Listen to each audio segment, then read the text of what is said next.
राज्यामध्ये ऊसाचा गळीत हंगाम सुरू होऊन 1.5 महिना झाला। 163 चालू साखर कारखान्यांनी ऊसाचं गाळप यावर्षी चालू केलेलं आहे।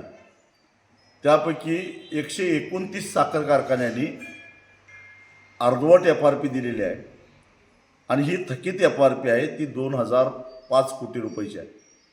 केवळ 34 साखर कारखान्यांनी पूर्ण FRP दिलेली आहे।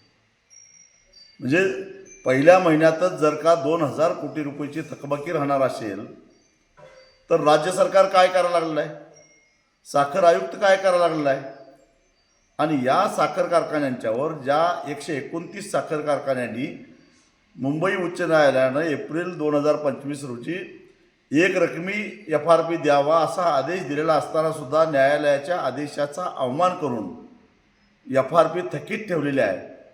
त्यांच्यावर ऊस दर नियंत्रण अध्यादेश 1966 नुसार कलम 3 अन्वये सरकारी थकबाकीदार समजून RRCचे सर्टिफिकेट इश्यू केले पाहिजेत आणि त्यांच्या जप्त्या करून शेतकऱ्यांचे पैसे वसूल केले पाहिजेत। साखर आयुक्त या संदर्भात काहीच करत नाही।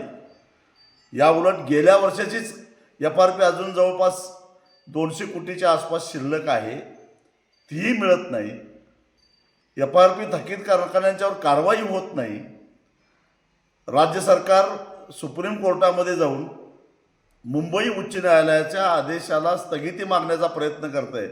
आतापर्यंत 5 सुनावण्या झाल्या, परंतु सुप्रीम कोर्टानं ठाम शब्दामध्ये मुंबई उच्च न्यायालयाच्या आदेशाला स्थगिती द्यायला नकार दिलेला आहे। असं असताना साखर आयुक्त साखर कारखानदारांच्यावर कारवाई का करत नाही? सरकार या कारखानदारांना का वाचवत आहे? त्यातले बहुतांश लोक भारतीय जनता पक्षामध्ये गेलेले आहेत म्हणून का?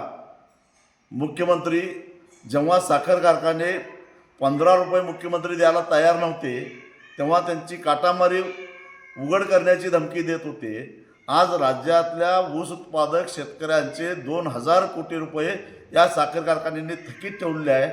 विधानसभेचं अधिवेशन चालू आहे, मुख्यमंत्री तोंड उघडायला तयार नाहीत। या पाठीमागचं रहस्य काय, त्याचं उत्तर देवेंद्र फडणवीसांनी दिलं पाहिजे।